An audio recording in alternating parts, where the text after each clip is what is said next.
इन लोगों में एक होड़ सी लगी है मुस्लिम आरक्षण देने का। बिहार के अंदर लालू जी पहले ही बोल चुके हैं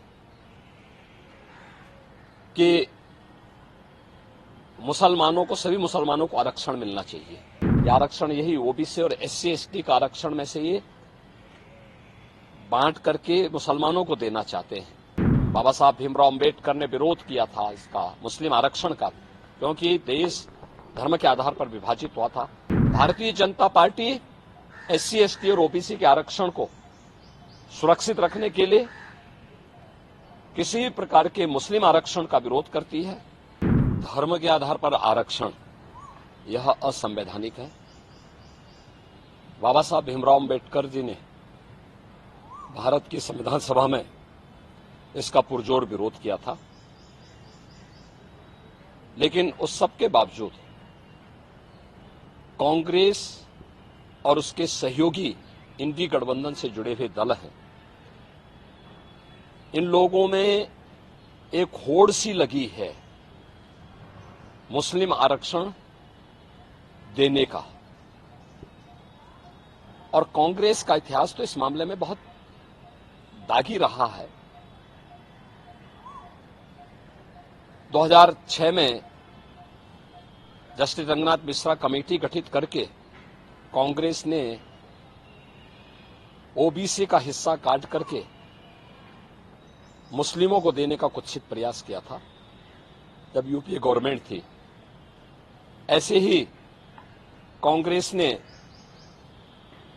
जस्टिस राजेंद्र सच्चर की अध्यक्षता में कमेटी बना करके अनुसूचित जाति के आरक्षण में सेंध लगाने का प्रयास किया था। कुछ मुस्लिम जातियों को अनुसूचित जाति में शामिल करने का कुत्सित प्रयास किया था। बीजेपी और एनडीए ने उसका विरोध किया था। कांग्रेस की जब आंध्र प्रदेश में सरकार थी, उन्होंने उस वहां के ओबीसी के आरक्षण को मुसलमानों को दिया था। कांग्रेस की कर्नाटक सरकार ने मुसलमानों की सभी जातियों को ओबीसी में शामिल करके ओबीसी के आरक्षण में सेंध लगाया है। वेस्ट बंगाल के अंदर टीएमसी ने 2010 में 118 मुस्लिम जातियों को ओबीसी में शामिल करके पिछले 14 वर्ष से लगातार ओबीसी के आरक्षण के अधिकार पर उन्होंने पूरी तरह एक प्रकार की डकैती डाली है। हम धन्यवाद देना चाहेंगे कोलकाता हाईकोर्ट को, जिन्होंने टीएमसी के इस प्रकार के असंवैधानिक कृत्य पर जोरदार तमाचा मारा है और धार्मिक आधार पर आरक्षण असंवैधानिक है बात स्पष्ट कहते हुए उन्होंने सभी मुस्लिम जातियों को इससे बाहर किया है। इसी प्रकार से बिहार के अंदर लालू जी पहले ही बोल चुके हैं कि मुसलमानों को, सभी मुसलमानों को आरक्षण मिलना चाहिए। इसका मतलब आरक्षण कहां से मिलेगा? यह आरक्षण यही ओबीसी और एससी एसटी का आरक्षण में से ये बांट करके मुसलमानों को देना चाहते हैं। और समाजवादी पार्टी तो अपने जन्मजात हिंदू विरोध, अनुसूचित जाति, जनजाति और पिछड़ी जाति के विरोध का नाम ही इन्होंने बना दिया, उसका पर्याय ही बना दिया है।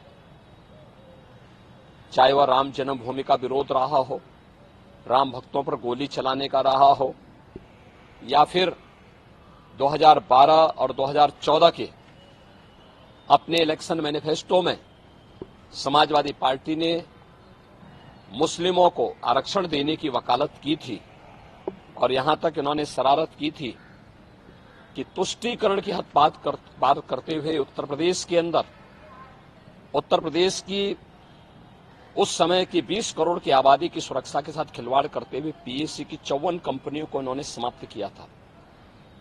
और उस समय इन्होंने पीएससी की भर्ती जो निकाली थी उसमें इन्होंने प्रयास किया था कि 15% मुस्लिम आरक्षण हो। माननीय न्यायालय को हस्तक्षेप करना पड़ा था। ये जो होड़ है एक खतरनाक होड़ है। बाबा साहब भीमराव अंबेडकर ने विरोध किया था इसका, मुस्लिम आरक्षण का, क्योंकि देश धर्म के आधार पर विभाजित हुआ था और उन्होंने कहा था कि धर्म के आधार पर कोई भी आरक्षण देश के अंदर नहीं होना चाहिए। अनुसूचित जाति जनजाति को आरक्षण भारत के संविधान के द्वारा दिया गया है। मंडल कमीशन की सिफारिशों के आधार पर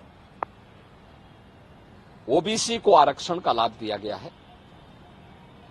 Bharatiya Janata party SC, ST और ओबीसी के आरक्षण को सुरक्षित रखने के लिए किसी भी प्रकार के मुस्लिम आरक्षण का विरोध करती है और दूसरा, मुस्लिम आरक्षण असंवैधानिक भी है और अगर इस प्रकार की कुप्रथा को थोपने का प्रयास होगा तो देश की अखंडता के लिए एक चुनौती।